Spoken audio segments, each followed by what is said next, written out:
Hello, everybody, and thank you for joining me this evening. Tonight, I will be reading a few chapters from the book I've written over this summer. It took about 5 months, and I've been to about 50 cities while writing this book. I am not going to give this book a title, for it can be found and noticed. Right now, let's just call it Document 27.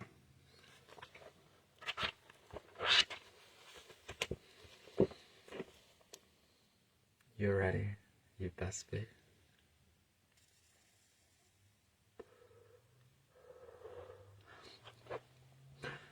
I tend to waste time thinking about the what ifs, the such as, or the what if I did a certain situation differently than how I managed the situation at the time. I'll state a few examples. What if I spent more time with a specific individual before it was too late?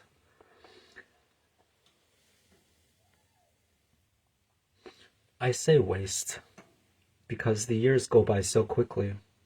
I tend to find myself moving to the next objective too quickly rather than live in the moment.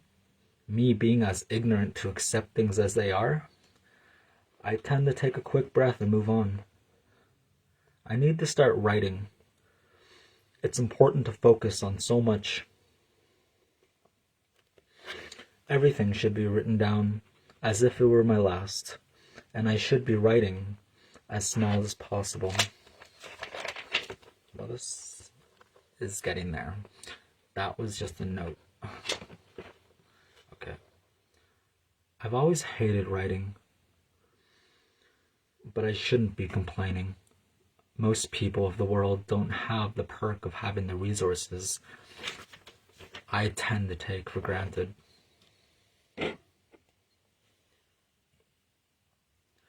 I consider myself a somewhat amazing writer. I just have messy writing. People assume messy writing means the individual has bad grammar, punctuation, and fluency. I need to keep reminding myself about what I've previously wrote regarding size and literacy. I miss my grandparents, Miranda and Alex Patagon. When I was younger, I used to have dreams of them coming to pick me up and save me after Fern kidnapped me. But it wasn't kidnapped because she was my mum. Plus, my grandparents didn't register me under their name as stutter. I used to regret Fern for taking me from my grandparents. If I hadn't gone with my mum, all three of my younger siblings wouldn't exist. Because I said certain things and done specific things or acted in a precise manner that had led to this detailed present that we are in at this moment. I've been to so many places and met so many people. It wouldn't be fair nor acceptable, based off personal standards, if I forgot those individuals. Everyone introduced themselves so genuinely and ever so kindly. I notice I'm taking a lot for granted, actually. I'm trying to live with no regrets, but it's so hard. Some may say no one is perfect. Some may say they are the symbolic essence of perfect.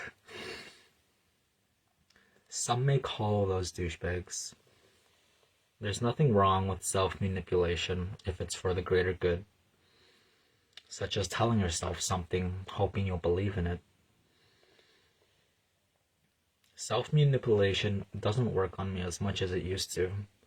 I lied to myself far too many times. It's kind of crap because sometimes I need to tell myself to believe in it. And it's difficult to believe in certain things in the past that thoroughly could have helped me in all time since. There I found a black friend. What the fuck? I meant to write black pen. That's what I get for trying to think of 3 different things at once. I totally derailed and written something extremely inappropriate. I really love Donald. Um, this was a while ago. I don't love him anymore.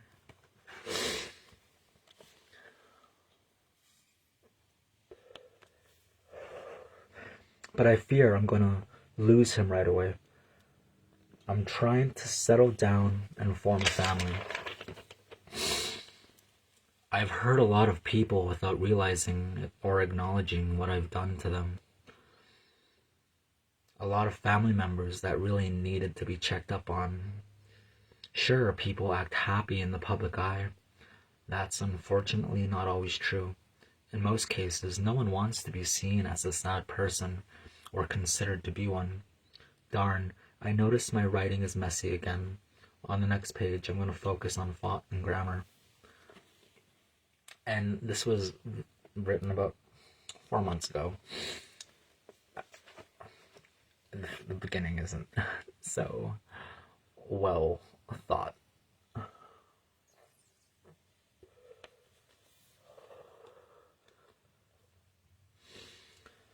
I don't think it's fair that I forgot them.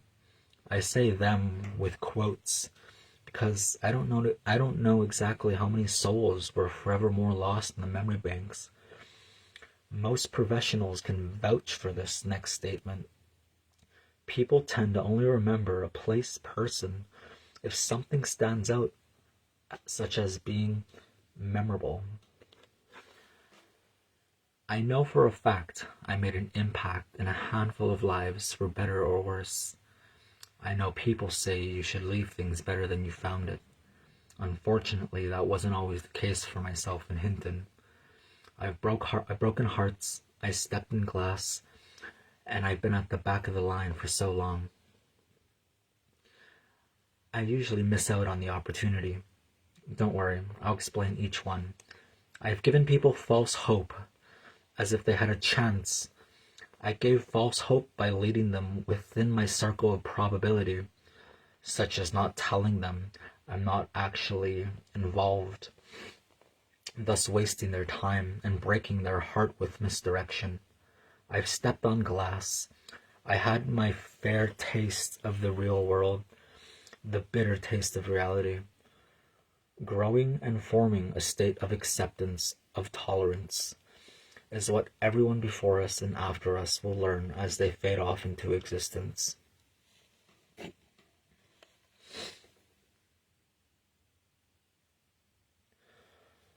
Or they will adapt and sprout into the person they are meant to be.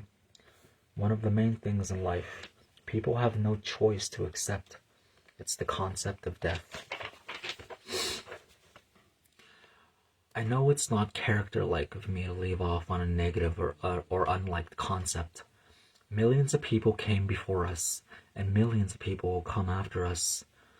Each one of those souls no longer exists.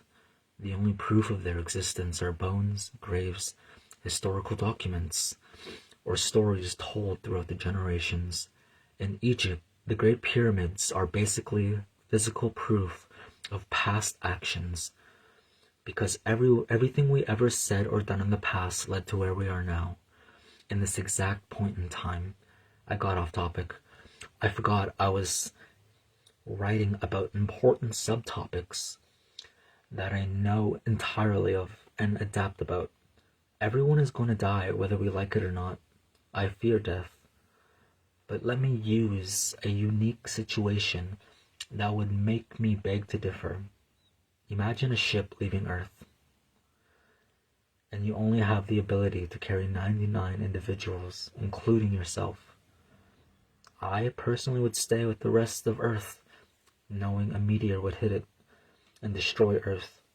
It would be an honorable death to die with everybody on Earth, rather than join the privilege on the spaceship if that scenario ever comes to plan. Imagine having one chance. Actually, this will be your last moments to express yourself in a form or state of memorability, knowing you won't ever get the chance to say something, to leave a footprint that will last as long as a fossil on this little rock in space. Everyone has their last words that symbolizes a person's final remarks.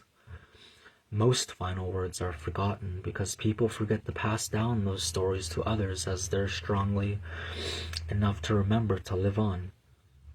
If a person was well liked and was good to people, they will be told throughout stories and the person will be remembered.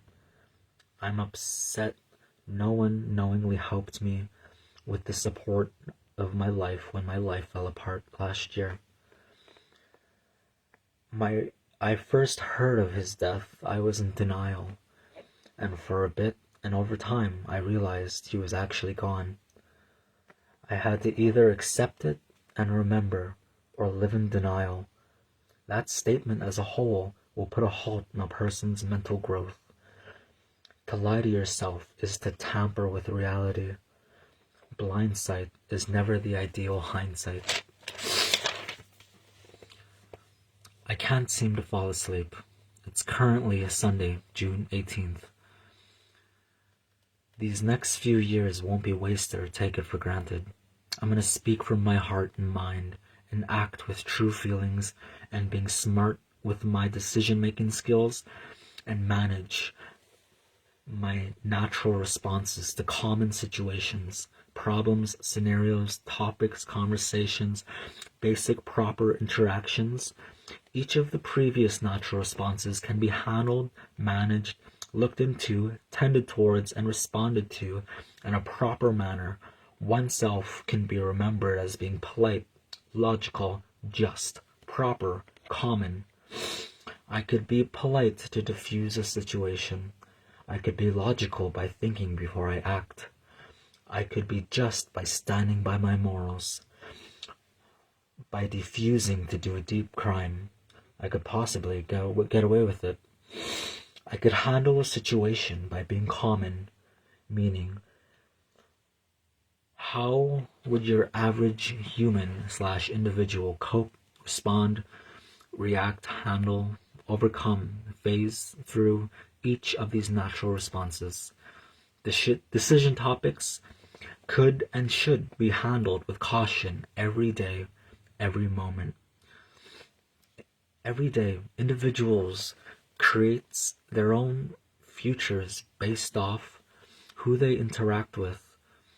Whatever decision a person makes shows a person's state of representation about their self-representative nature that dramatically affects others in a form of peer development or monkey see, monkey do, meaning doing or acting like other individuals. If a high margin or vast majority thinks or deems something drastically to be considered something normal, I'll use an example that's bad, but it's the only one I can think of.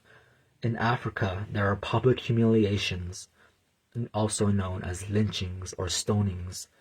Kids would throw stones at the person getting lynched, and they would grow up thinking that it's okay to harm another individual just because everyone else is doing it, and no one is getting a backlash or negative response from anyone standing at the lynching and stoning.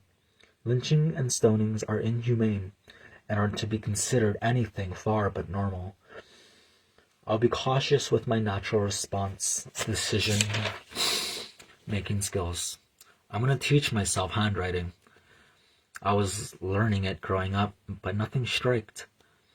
I was a horrible student. I cared about dignity and staying in character because people at the time didn't care about what they said or did, because they believed they wouldn't see any of them again. I was the opposite.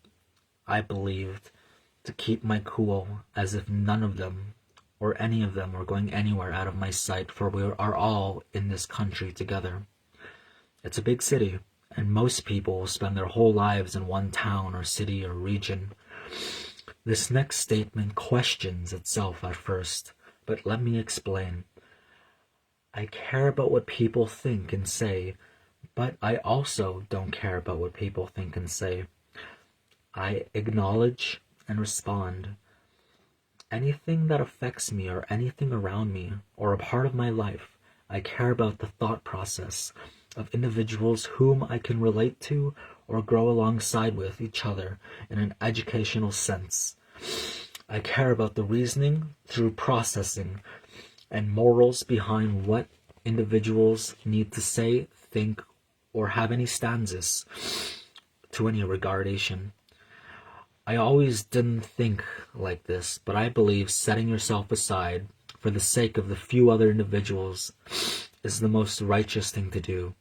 This ratio, for example, 1 to 3, or 1 over 3, or 1 over 3/4, it's logical and prideful to put a few others before yourself. Often I've been walked over most of my life, but I say that I mean people said or done things that weren't in my favor. At a young age, I started to believe the world hated me, or society was out to get me. People put me in situations that were either unavoidable, uncontrollable, biased, or simply just stupid out of my own nature. Something that made me feel like a target, or someone that was to be considered less of a person, or frowned upon. I'm 22, and I'm just now starting to open my eyes and see exactly what this beautiful earth has to offer, both negative and positive aspects on this little rock in space. Earth is the one and only home I've ever known. I can't say we are normal or odd, because we're the only race in the solar system. Plus, we got no one else to compare ourselves to even consider the subtopic normal.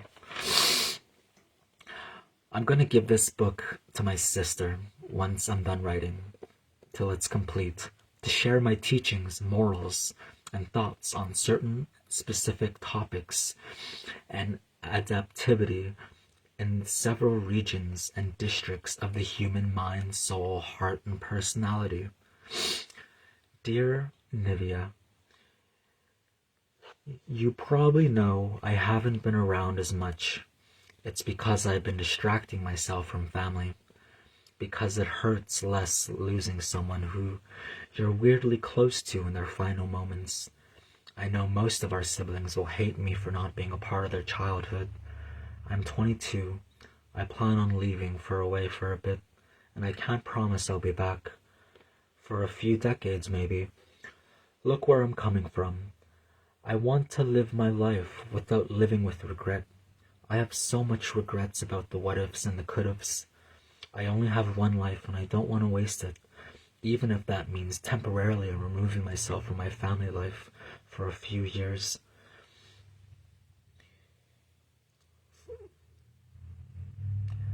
I'm giving you the oldest sibling approval. Dear Gimmis, I will always be your older brother, even when you're 40 and I'm 45. Growing up alongside you and Bossy gives me a sense of pride, knowing I gotta be a part of your lives and your upbringing. Most families or group of siblings tend to dislike each other based off the choices or things said or done towards each other that led towards the disliking of siblings.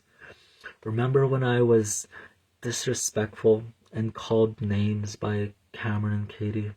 I left and removed myself from the picture because I didn't want our younger siblings to believe or thinking that that was normal or acceptable, in other terms. To treat me in that manner, it broke my heart. It broke my heart even more to leave. If you ever want change in your life to happen, you have to put your foot down and become the change you want to see. As of this current moment, this book is going to be given to one of my closest and most admirable allies, my sisters. I know I was never the main character. In retrospect, I always considered myself the storyteller of other people's lives, always sitting in the background narrating people's actions. I considered myself the main character sometimes whenever I was alone, but when I'm with family, I'm always the side character. I said ours because we are in each other's lives. I find myself in a cabin in the middle of the woods, trying to focus on something and blurry that isn't actually there. When people want something, they alter memories, thoughts, and sights from the greatest distance, and hoping that sounds could differ. They can change what they desire and lust with their natural reasonings of the human body. I'm actually with Donald at his cabin in Rosthern at the moment. Rosthern is 15 minutes drive from Donald's place. I say that phrase trying to focus on something that isn't there, but I'm manipulating that there's something there. It's because I'm trying so hard to have a connection with this individual. But he's a nice guy, and I know we could get along. I believe there's a love connection between us. I'm hoping if I tell myself I love him, I'll be able to use self-manipulation, and I could trick myself to believing I actually love him. I hope it works. This time it's hard for me to lie to myself these days. I've told myself so many things that weren't true. It's hard. It's always important to treat people how you want to be treated, even if the person is an asshole. Pardon my language. For example, imagine you're walking downtown and you say good morning to someone and they say fuck off. There are many ways you could react to view that interaction. You could respond to a negative dominion. I'll use a phrase Mum would use. Letting an individual ruin someone's day and a person to person. You did nothing wrong but express a positive morning greeting to someone. That person needed to hear good morning. He just didn't know how to express gratitude that has been blindsided by his frustration. He's probably just going through something, as every person sometimes tend to do so. Say, never mind, and just walk it off, for everyone has their bad days. As he walks away, seeming like a prick that oneself could be. Yes, you wish you could take the good morning back, but it's already out there. I'm someone who is bad for your teeth, such as sweets for a person. Change your situation for the sake of your future. Become the change you want to see. I want to start off by pointing out that I had to change my personality in high school because I wanted to set a good example for my siblings. I went to a preppy high school, forced myself to be polite and respectful.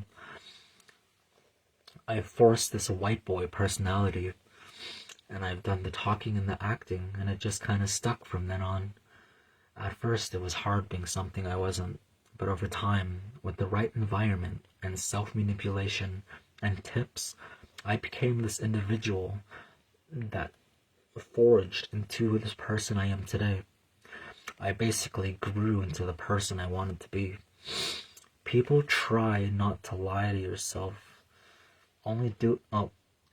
Please try not to lie to yourself, but only do it if you need to, only if urgent.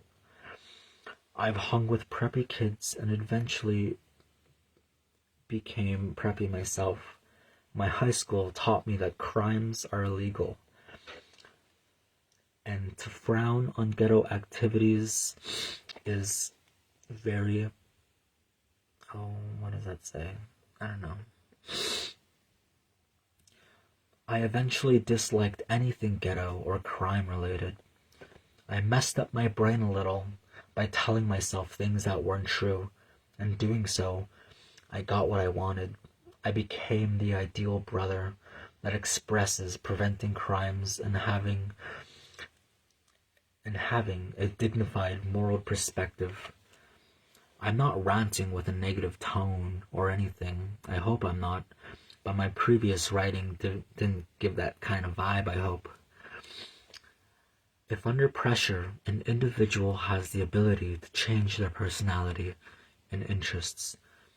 For example, they could change their hobbies or religion or their friend parameter in order to create the character they want to see in their lives. In my eyes, it's mostly my siblings. I've noticed my writing this individual or he as if it's not me. I like to consider myself a part of a team.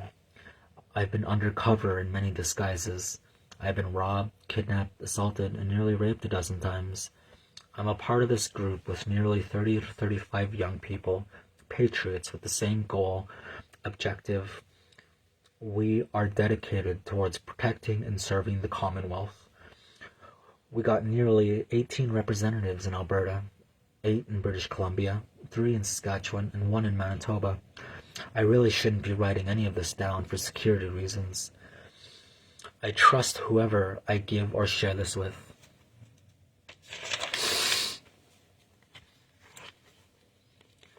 There's something I never talk about, but I don't know if it bugs me, or what if I have father issues. I guess I can fairly say I guess it has bugged me growing up. There's a lot of things I thought were normal just because I haven't graced the opportunity of being on the short end of the stick. I thought everyone must be having the same problems as mine. Yeah, I guess I have father issues. I've always avoided thinking of my father, as if avoiding the pondering main question would eventually make it disappear. To avoid the unavoidable is like chasing a string tied to your rear as you try to chase it around a tree. I believe Cedric Mooseman is my father. How do I even tell him? I wish I could get a blood test. I wish I knew who my father was. My stepfather, Josh Jacosis, was nice and supportive, but not as nearly close as having a blood relative father figure in my life. Maybe I would have turned out to be an alternative person that differs towards me and who I am as a person, and my unique upbringing that makes me who I am today. I'm not getting any younger. I'm gonna find him. Donald is heading to work soon. This week, I'm gonna try to fast. I'm in my prime part of my life, and I have a little gut. It'll be gone by Friday, I hope. This week went from a worldview aspect to a diary real quick. There's so much on my mind. Gary will never know how much I miss him. If there's some way he'll know how much I love him, I wish he could have known. We spent 5 beautiful years together. I will always love him, and he will always be in my heart. I have a present trauma from when Gary passed. 2 days later, my auntie passed. I was about to see her support. To this moment, I like to imagine Gary and my auntie Shannon having Tim's and a smoke together in heaven, having a good time as they look down on us in grace and a heavenly reflection. The very word acceptance sounds like there's an alternative decision I could make rather than firmly acknowledge. I've always had problems with accepting things as they are. In high school, I wouldn't accept my test score. When I was younger, I wouldn't accept that my mother was pregnant, or something that hits base too close to home. Losing Gary, Shannon, Dawn, Mary Bear, Mark took me a long time to accept. Nearly 4 to 8 months, actually. It all happened so suddenly. I couldn't believe it, as if it couldn't be happening. I kept telling myself to wake up as if I were trapped in a bad nightmare. To this very moment, I guess I'm still in shock. But I learned to grieve in Ponoka. It's a mental health facility. It's one of the biggest government health facilities in Canada that helps people with their mental health. Some individuals live in denial and refuse to accept things by avoiding it, not acknowledging things and resisting. Not acknowledging things alongside resisting is a drastic effect that can alter you in either or outcome. Because the individual isn't ready yet or doesn't want to ever be ready. In intense cases, people would get upset and have panic attacks and cry alongside many more reactions coming in all forms of states. It's positive to accept and negative to deny. After a lot of time being able to self-center my emotions and physical well-being, spiritual energies, and my output and input, my mental health is well taken care of. I'm on medication that helps me a lot. I also take this injection. I believe it's supposed to help with sadness to prevent the dark thoughts. But I'm glad I have the injection. I feel more centered, aware, still. But nonetheless, there's a strong change in the weather, and there'll forevermore be a strong change in me. I guess I'm gonna have to take the injection for the rest of my life. I wonder if there'll be any drastic effects. Whoever is reading this, please be patient with me, for my writing is but a basic bitch. I didn't sleep. I got so much on my mind, I couldn't sleep. My phone is like at 11%. I'm gonna plug it in and try to sleep soon. I really should be going to university or some form of higher education. Whether I decide to act knowing my options, to choose now or later in life, when my life becomes more at ease. I should start while I'm young, rather than being an old man trying to fit into a university. Wow, my writing on my previous paper is so messy. God, I'm a mess. I just had the realization that everyone has the fear of getting old. No one wants to die. It's the most biggest fear and most global common fear. I bet the older people get, the more accepting they are to come. Wow, that sounded so sadly but true. Hashtag acceptance. I don't think I've told anyone this, but my biggest fear is the ocean. The thought of the deepest, endless abyss. I'm getting goosebumps just thinking about it. Thank God I'm a prairie boy from Saskatchewan. One of my new bucket list goals is go sea diving. I believe that'll help me overcome my fear of the ocean. I'm gonna be honest, I just lied to you. The ocean isn't my biggest fear. By far. One of my biggest fear is very personal. I have the fear of losing people. Last year, I pushed nearly every single person away because I used to believe you can't get hurt if there's nobody to hurt you. After tendering to my mental health, I came to my senses and accepted things as they are and moved forward with everyone else. I've come a long way, for better or worse. Should never be a curse. Bitch, I am a nurse. Trying to rhyme in there.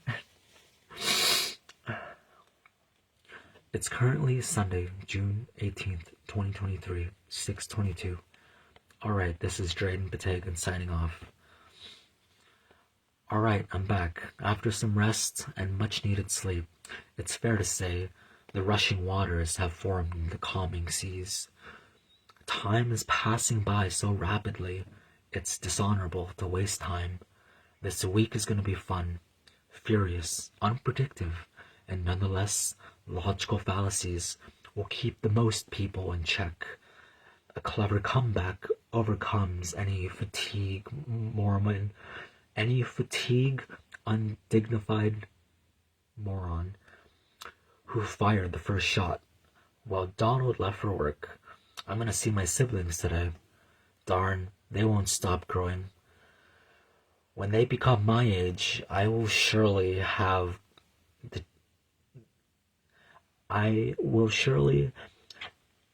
privilege to say I have lived my young adult term with pride. Did you know some officials in Alberta considered me a fucking spy? That shit honestly fucking hurt my feelings. That was when I was in Alberta, and the Alberta government, they're like, and they assumed I was a spy, and that really hurt my feelings. I've ripped off the band-aid. Fuck. Am I a blonde? I need to better my writing, for fuck's sakes. I'm writing from the heart and in logical format. I say logical because I compare my statements to first-hand experiences. Intolerant decision-making affects everyone. Deciding certain responses shows if a person thinks with logic. Logic becomes a mute but a stale backbone. I constantly find out or point out I am a therapist because I look back on my writing and I begin to reflect on past and present thought processes. Yeah, I just made that word up, so what? I see a future with hindsight, tasteless as if COVID arose again. Leading yourself with the misdirections will lead you to the least aspect of self-narration. I thought things would have been different if I gave myself a new purpose. All that did was distract me from my ignorant denial view about losing Gary. Things are never fair in life. By default, some are born into rich families, while most are born into common second-class families. I'm happy I grew up above the poverty line. I've been living with pride. No one really knows how their day will end. You could tell yourself how your day will end. You will only affect the probability rate by a small percentage. The moral of that story is that you could alter the probability rate by adding a detail or two. You could say, adding your 2 cents pushes you. The days are passing by so quickly, I barely seem to notice. It's like I was letting time pass through. I need to make sure I'm consistent with my time, because time is in limited supply. While Donald is at work, I'll be playing the role of a housewife. I discovered a lot of amazing music. If we never try, we'll never know. I don't want to fall or fail. If I could have the opportunity to have a few last moments with Gary, I would thank him for everything he has done for me, especially being a part of my life. He cheered for me constantly, being my biggest support I've ever had. I'm still a broken individual. Last year was my first time losing several loved ones at once. They will never know how much a person could suffer once they are gone.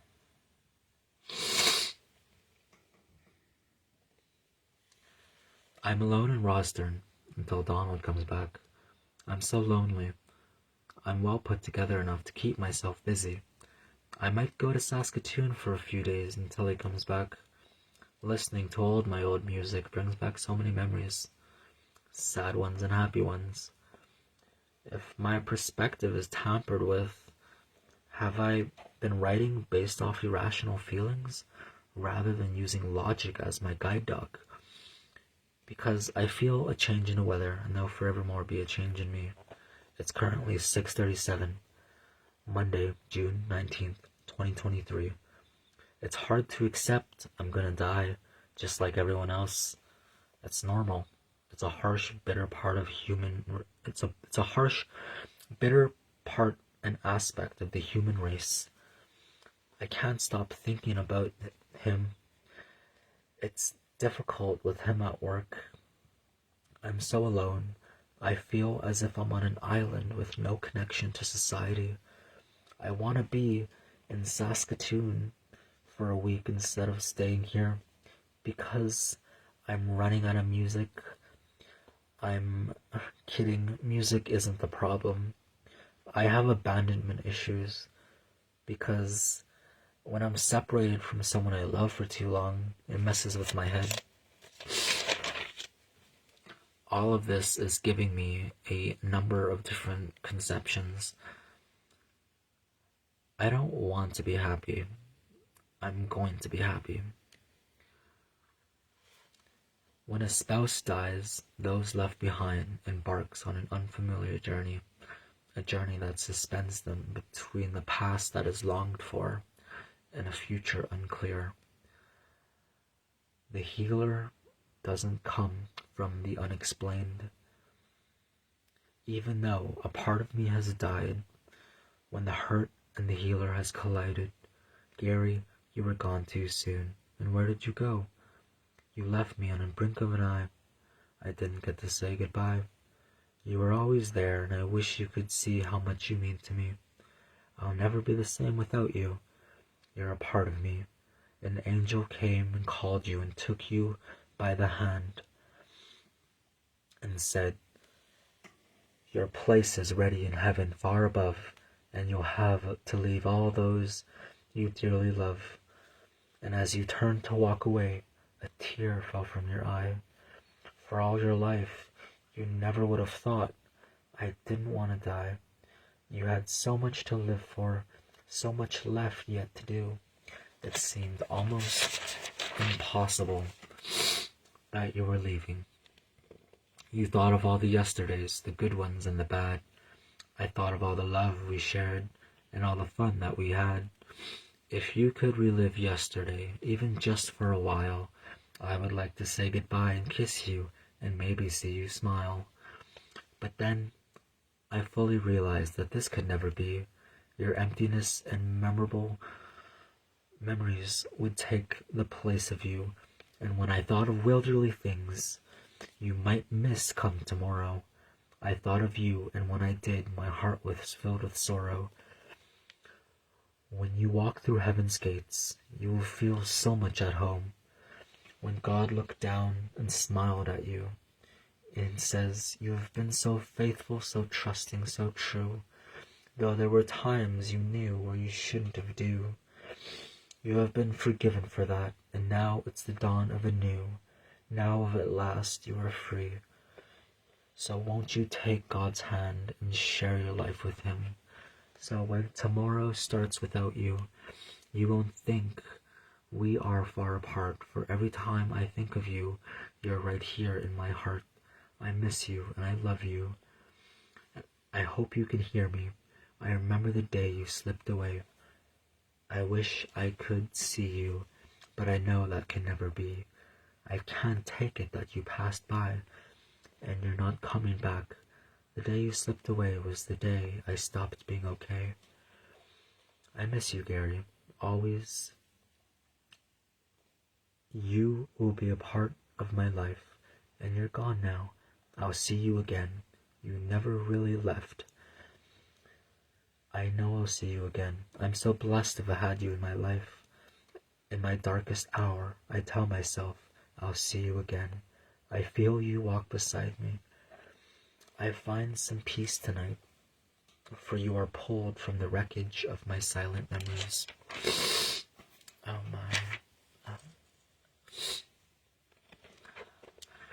Not sure how to explain how I feel. There's been a lot on my mind. I need to become the change I want to see. If I just sit around doing nothing, nothing will happen. I need to change my goal and get my driver's license and travel. I've noticed I'm missing out on life, opportunities, being able to go where I want and when I want. I want to think I wasted half a year already doing nothing but traveling, constantly trying to run from my past. Things never gone in my favor. I've always done things for the interest of others. I'm gonna get my ID, and then I'm gonna get on a lease agreement in Saskatoon. Then go back to school, and then I'm gonna focus on getting my driver's license. I've been wanting to do all this within the next 60 days. I'm 22. I don't even have anything that would make me comparable to any other individual that has the common perks your average person would have. I need to get a lease agreement close to school. Realization hurts my head, but it's important to point out and acknowledge for personal use or as a memorability note or personal handbook. School is the most important thing I urgently need for the sake of my future. My future can only become serious, a serious reality, if I take it as serious as can be. I can do that by acting as soon as possible. I'm gonna start looking for a place once I get my ID. I'm gonna start looking for rental properties on Facebook, shopping markets. I'm determined as hell Nothing is going to stop me from doing what I want to achieve. Nothing is going to stop me. Sure, it's nice here, but I need things to do, basic human interactions that are needed. It's important for me to remember urgent current decision-making requirements. Step 1, get an ID.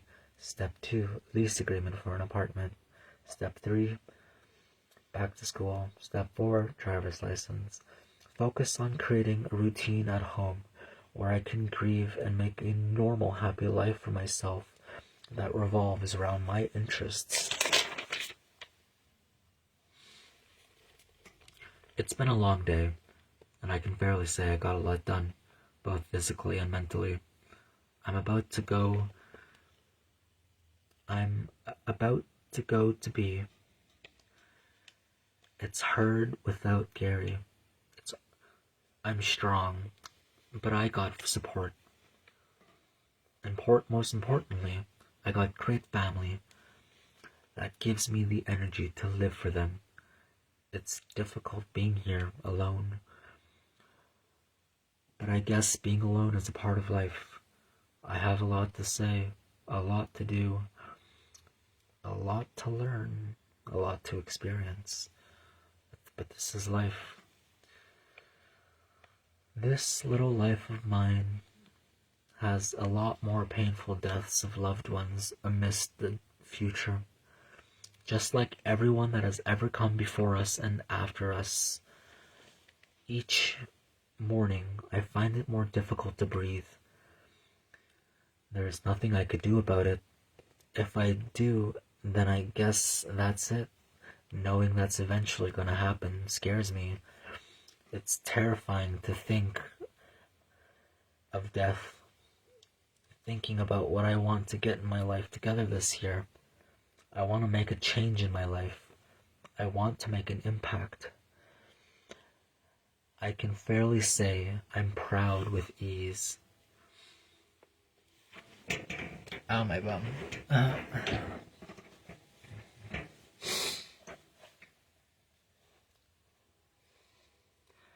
I need to take care of myself so I can be there for my siblings.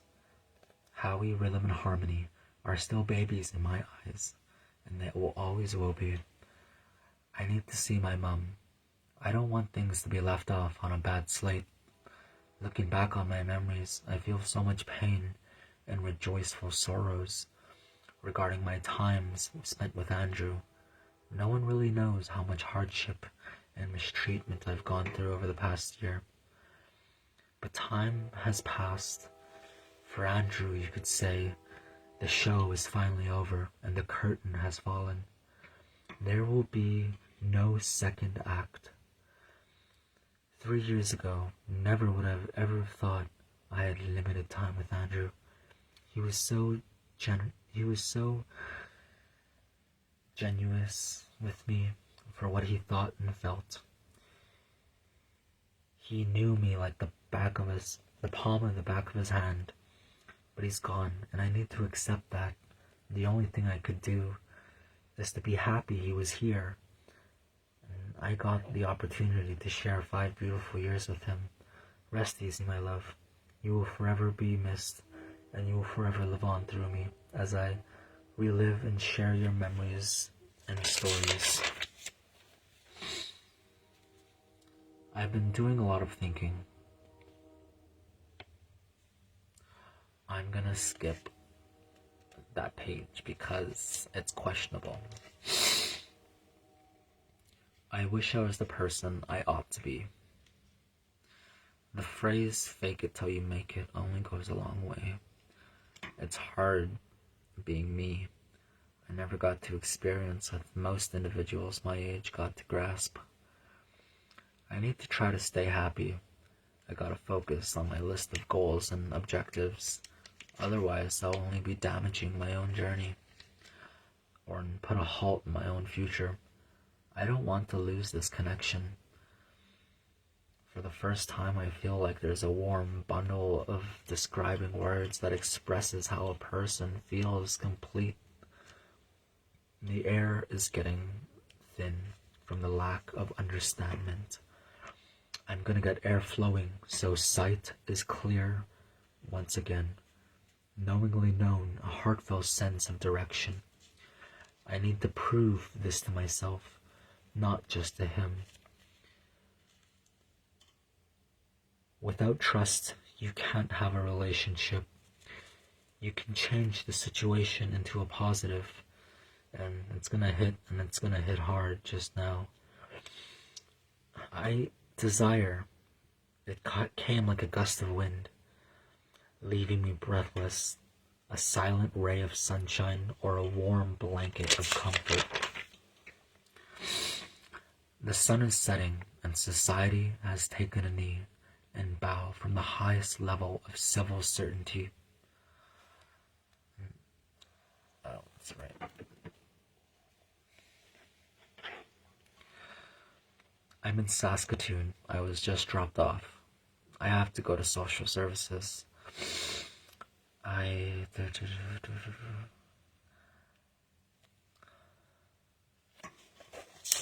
There's some pages I'm gonna skip because it's kind of questionable. I'll put this back on because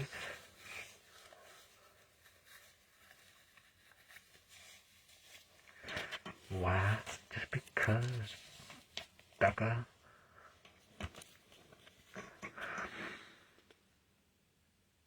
This is so tiring. Things aren't gonna change unless I decide to change them. Well, I made a silly choice to come back to Rosdern. Love is the strongest feeling in the universe.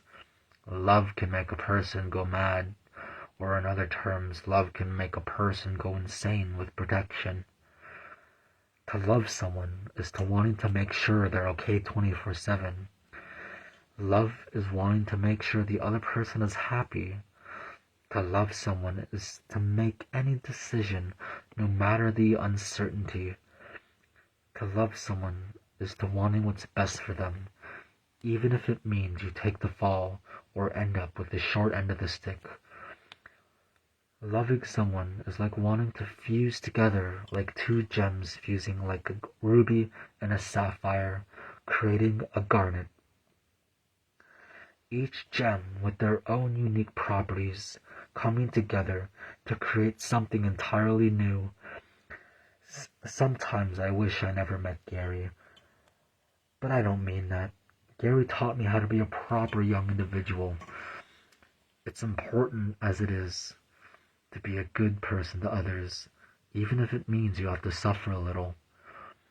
He taught me how to have much more respect for the crown and the commonwealth. Before I met Gary, I used to think of everybody against each other, or view society as a foreign survival of the fittest, as if we were all enemies by default. Gary taught me that we are in a family. We have a unique history that made us and led us to this very moment in time, from Britain winning the 7 Years' War to over France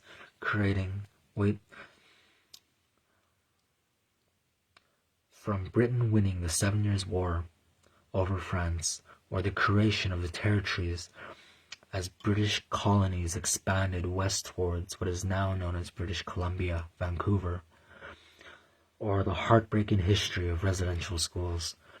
Everything that's happened to us within the borders of Canada throughout history is what defines who we are. The only way we can develop and thrive with honor is doing great achievements and sticking to our roots. No matter what happens, I will always stand by the memories, even though sometimes those memories are harsh. Some memories feel like they're haunted.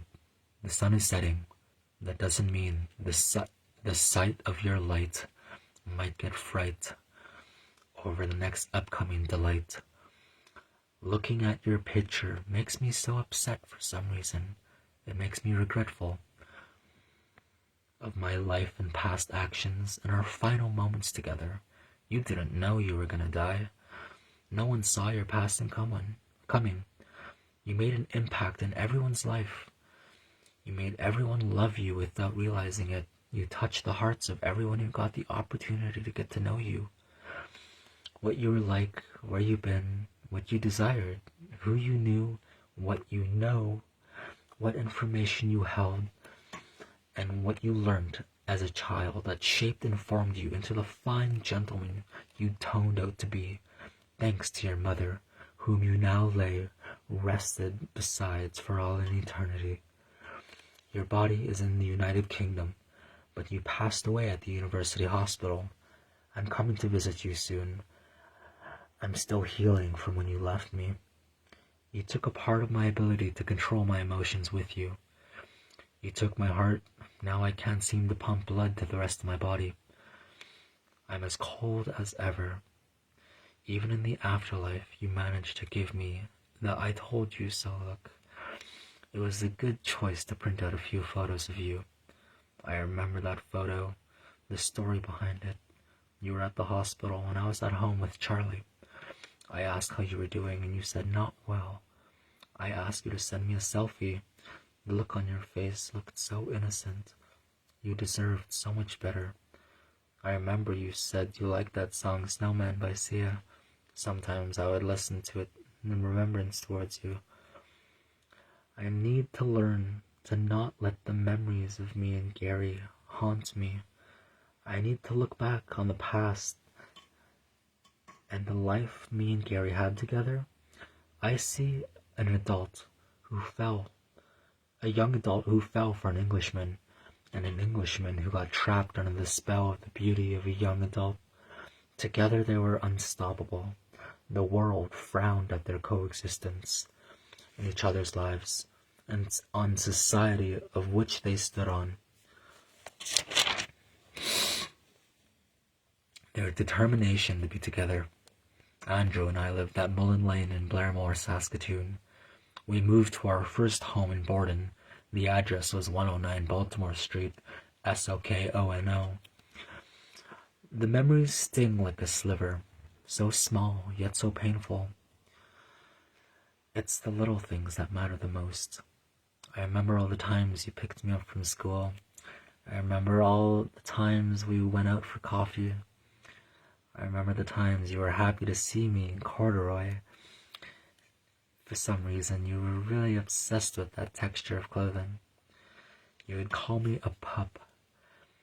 I remember falling asleep in your arms. I remember your amazing hamburger helper dishes. Your loving for cheese was not high nor low. I remember your interest in the treasure of Oak Island. You would look forward to the weekly episodes. I remember when we first got Charlie. He was so happy to be there. He was wagging his tail and pissing at the same time. He was just happy to be there. We couldn't get upset with that bundle of joy. He was just happy, a happy little puppy, happy to be home.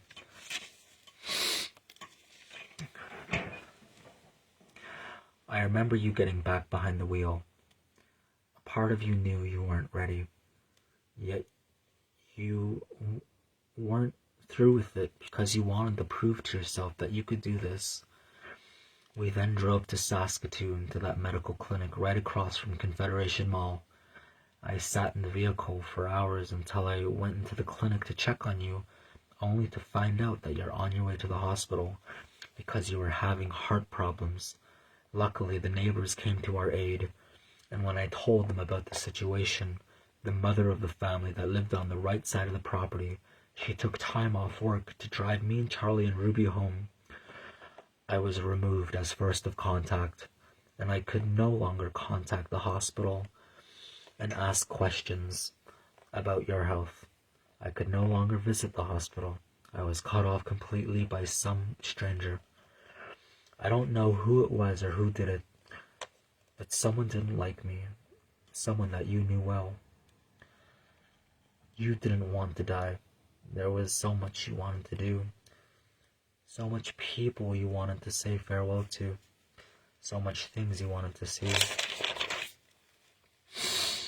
You wanted to go to the UK to pay your respects to your mom and dad. Now you're resting next to them. You all lay in eternal peace. I remember where you picked me up from school that one snowy day, and we drove off to the countryside to take pictures, only to get stuck in the ditch. We sat there and looked at each other in disbelief and said, fuck, as if this couldn't be happening. We called a tow truck, and as we waited, we started moving the snow away from the back tires. After 10 minutes of kicking snow, we got the car unstuck. And as we drove away, I noticed we didn't call the tow truck and say we didn't need a tow truck anymore. You didn't say anything, so I kept my mouth shut. I remember when we went to Drumheller on a romantic trip together. It was so beautiful. I don't know what you saw in me. I don't know if it was my looks or personality at the time. I remember our trip to Moose Jaw. We were walking and this guy says, I think there's a bear following you. You laughed in a chuckling sense. I, on the other hand, got shy and embarrassed. Then we went back to our hotel room and spent some time together. I'm gonna be honest, at first I only used you for your rides, but after a few weeks that led to months, I started forming affection towards you. Never would I ever have thought I would fall for someone who was completely different from me. I opened up, as did you. I felt your heart beat its melody in a rhythmic manner, and fell in love instantly, even if the love was only coming from a one-sided street.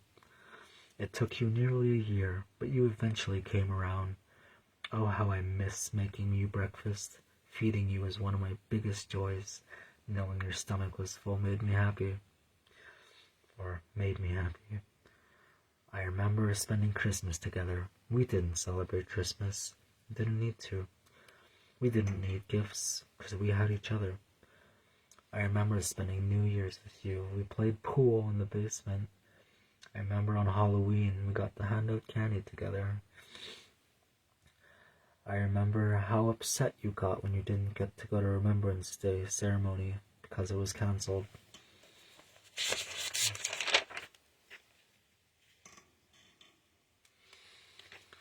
One of our last sad memories is me struggling to help you get out of the tub. You cried and said, for Christ's sakes, what am I going to do? I can't even get out of the tub.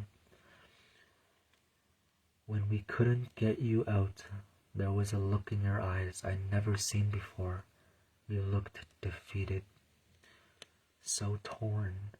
You look like you accepted that you just can't do the same things as you could before. When you were at that deathbed, you kind of gave up on us. I wish I was there to motivate you. The Saskatoon University is where your soul rests. I spend time there on Christmas. I hope you notice, for better or worse. I always thought I was a background character in your story. Turns out you were the back one in mine. Everyone is to be considered the main character in the eyes of their own. You know, when you're walking through the mall and you're focused on what's ahead, everything around you is moving, but people are still going about their daily routines in common loitering.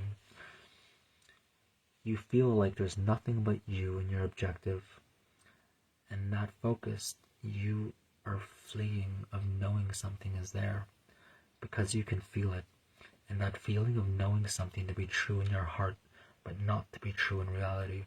For example, my own sad life, to explain that piece of writing. I'm wanting to have faith, a faithful heart, knowing Andrew is resting in heaven watching over me. But if someone who is smart, they will know that there's no such thing as a God. Religion is just for people who are scared to die. So people cling to a higher power, hoping to live for eternity, with whatever religion floats their boat, of the individual whom clings to religion in the fearful manner, clinging to religion, because of the fear of death. Death is exactly how you could view one's mental concept on the entire thing as a whole. I hold on to the past, cling, because I'm afraid if I move on, the way I feel and the memories would disappear. And that scares me. It would make me upset if I just wake up from a dream, because as if I was in a coma, all my mental growth fades away, like the fall leaves falling to the forest floors as it slowly wilts off and fades off into existence, as if the leaves never had its journey to begin with. I am in love with this pen. I believe I'm going to do it. I knew Gary wasn't going to live forever, and he was going to eventually pass. I just didn't know how much it would fuck me up, both mentally and spiritually. I loved him. I still do. I wanted to marry him. I didn't know our time was in limited supply. It's like I'm alone when it comes to this matter, but I don't mean that. Everyone eventually loses somebody. I have bad. I'll skip the part. No one knows the story I never got to share, because if people knew why I'm upset all the time, it's because I don't like how my life was betrayed at the last moments when people started to leave. Someone who was 3 times my age, what did I expect? If one young dates and falls in love with someone who is 3-folds their age, death is bound to happen. At first, I thought of starting to stop dating older people, but if you know me well, you know that I will dislike that very much, because I like older people, because I like a person who's been around the block a few times. I like a person who knows who they are and what they want in life. I might stop dating older people because I don't think I could live if I lose another person. Like Gary. I love Gary and he goes and dies. Even to this moment, I tell myself I'm okay when I'm clearly not fine. I know I'm not fine is because I've been reflecting and rereading what I've written. I'm clearly in some form of distress. I've gone to a couple mental health facilities, some of the best of what Alberta has to offer. I thought of my time in Pinoca would help me, or my grievance talks would have helped me with moving on or letting go. My time is running out. There's so much I need to do, so much I want to do.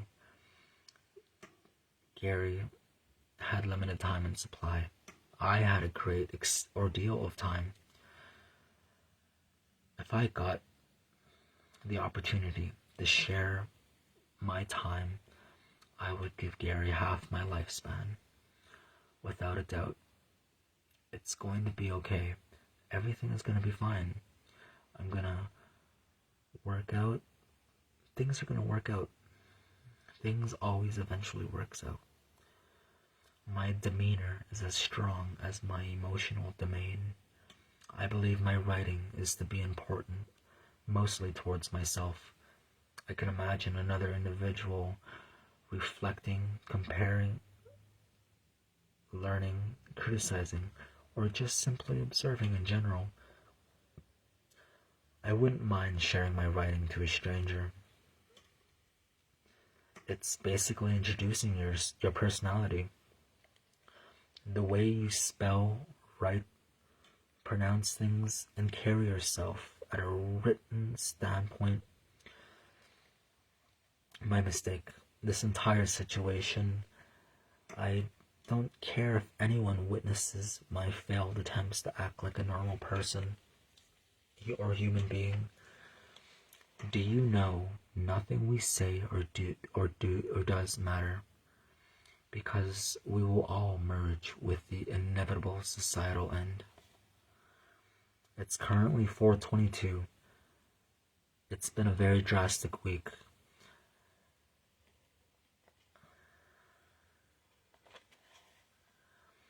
I left Regina.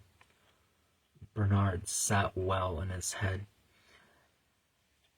Then again, most of society isn't well. My days are numbered, meaning I know an end date ponders from the public eye. So hidden with insecurities, so broad, sometimes even I can't see my own hindsight. My story is almost over, but I'm going to go out in a bang. Oh, how I would metaphorically kill to hear, touch you ever so more. I could see you once more, I would give up my seat. I don't mind standing. For you, my love, you know, I would come to see you, but that would never be. And that would mean giving up my life, dropping all my goals, interests, and leaving all the heartly and towardly breaking them in the process.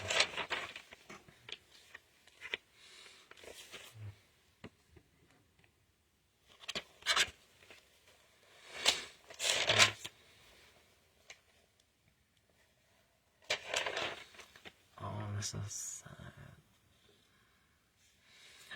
Like, the cool part of the book is like back there, but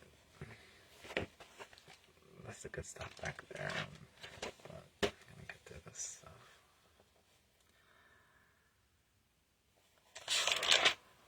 Not all of it. I'm gonna skip some. Dear Andrew Austin, I hope this letter finds you well. No one really knows our tragic story. I was not comfortable sharing. It's yet due too much trauma.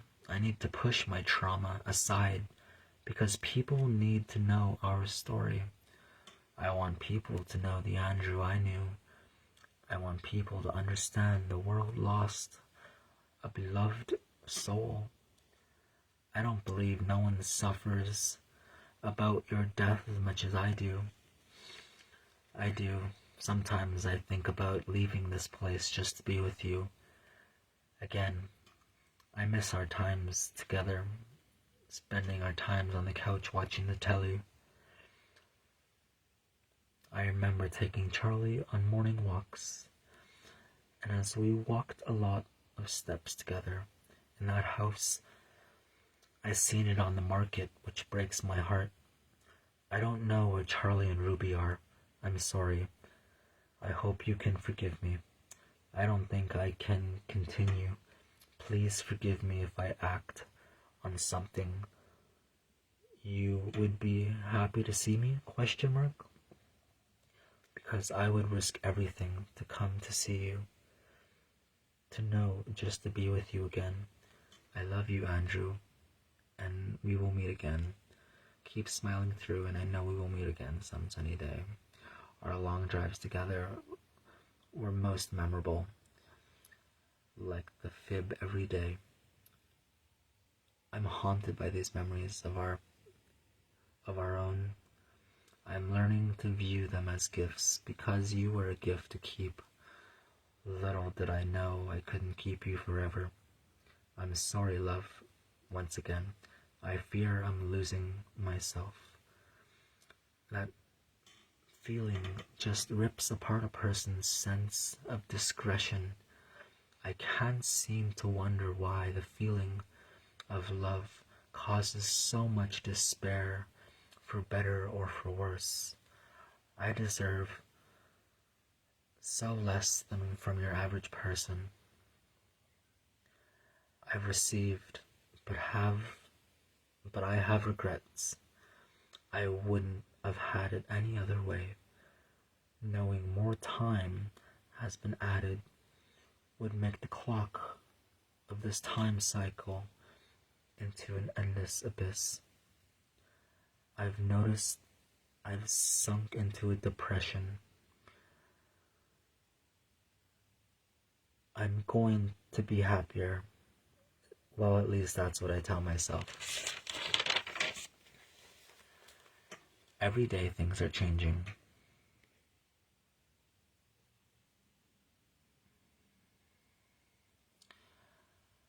I see now more than ever.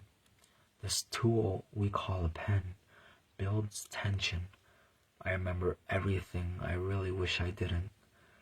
But that wouldn't be fair to you, wouldn't it? Nor towards all of our cherished memories. I don't think I want to live anymore. I know it's a horrible thing to say. I'm broken beyond repair. Faking this smile hurts. I don't know what I'm saying. I just see a message from the heavens. I think what you have done with the flag is super fantastic. I remember walking through the autumn, colorful streets of Avenue I South on my way home from school at Bethlehem Catholic High School. I had a long day at Bethlehem Catholic High School, taking the role of the character I was trying to create. It was never easy. I sacrificed so much, but what did that pay off? I have nothing but regret. Nothing. Someone should say, thinking like this will do nothing. They're right. That mindset will lead to nowhere. Oh, look, I was telling a memory story and I got distracted to express sorrowful feelings and remarks. After class, I waited outside at the Shaw Center for my bus. Usually, I would take the buses that would come after because every one was packed like